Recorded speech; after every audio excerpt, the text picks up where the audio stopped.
जाइए, बिल्कुल आ जाइए, शौक से आइए। नहीं आएंगे पता है, किन्हीं से भी पूछ देंगे तो यहाँ कोई बोलने के लिए नहीं आएगा, क्योंकि इन सबको लगता है कहीं ना कहीं कि ये जवान, आर्मी और पुलिस के बीच का मुद्दा है। लेकिन इन्हें कौन समझाए कि ये मुद्दा हम सबों का है। अगर आज जवानों के लिए हम लोग आवाज़ नहीं उठाएंगे तो हमारे लिए फिर कौन आवाज़ उठाएगा, जब ख़ास आदमी ही, देश का जवान ही इस तरह से प्रताड़ित करके और कहीं ना कहीं झूठा आरोप में जेल चले जाएंगे और उनको कारावास में डाल दिया जाएगा, उनका बेल तक नहीं होगा और मांगे पूरी भी नहीं की जाएगी, पत्रकारों की मांगे पूरी नहीं की जाएगी। फिर आप ज़रा सोचिए कि आपके साथ अगर इस तरह का मामला हो जाए, आप किसी गलती से किसी गलत काम को करते हुए प्रशासन का विरोध कर दिए, फिर आपके साथ क्या होगा। अब ज़रा कल्पना कीजिए, सोचिए इस चीज़ को।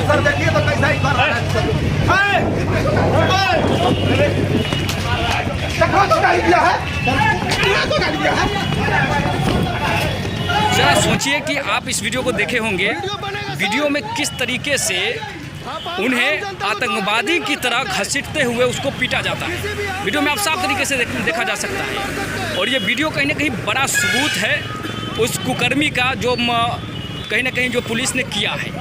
अब जरा सोचिए कि उसके बाद ये बचाव में, आर्मी के जवान के बचाव में कहीं ना कहीं बड़ा सबूत भी था, एक पक्ष उनका भी था, लेकिन फिर भी उन पे कार्रवाई जड़ दिया जाता है। मतलब कहीं ना कहीं उन पे आरोप ऐसा लगा दिया जाता है कि सरकारी काम में बाधा के चलते उन पे एक अलग से आरोप लगाया जाता है।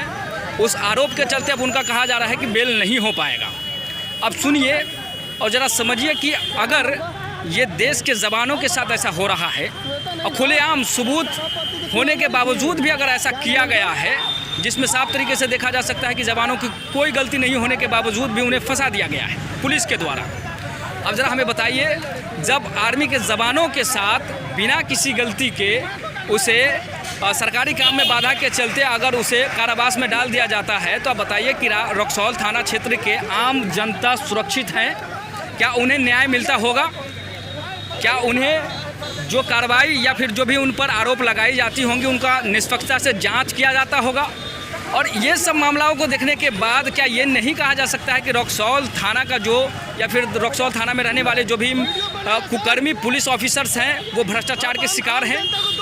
बिल्कुल कहा जा सकता है मेरे दोस्त, क्योंकि अगर वो सही होते तो ज़रा सोचिए कि आर्मी के जवान के साथ खड़े हुए होते, संवैधानिक तरीके से देखा जाता और संवैधानिक तरीक़ों फॉलो किया जाता, तरीका को फॉलो अगर किया जाता तो वो हमारे जवान जो है, देश के जवान जेल तक पहुंचते ही नहीं, है कि नहीं?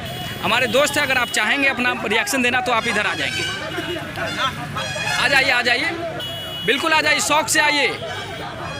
नहीं आएंगे पता है, किन्हीं से भी पूछ देंगे तो यहाँ कोई बोलने के लिए नहीं आएगा, क्योंकि इन सबको लगता है कहीं ना कहीं कि ये जवान, आर्मी और पुलिस के बीच का मुद्दा है। लेकिन इन्हें कौन समझाए कि ये मुद्दा हम सबों का है।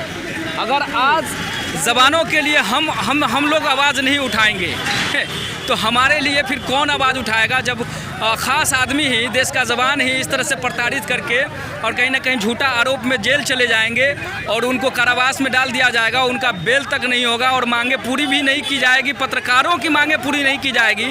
फिर आप ज़रा सोचिए कि आपके साथ अगर इस तरह का मामला हो जाए, आप किसी गलती से किसी गलत काम को करते हुए प्रशासन का विरोध कर दिए, फिर आपके साथ क्या होगा।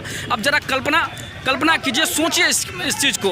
बाकी अभी थोड़ी देर में यहाँ पर है सो जमाजूट होने वाला है, पत्रकार लोग भी आएंगे, कहीं ना कहीं प्रशासन भी डंडा गोली बंदूक के साथ आएंगे और पत्रकार सिर्फ और सिर्फ एक माइक के साथ आएंगे और वही चलेगा।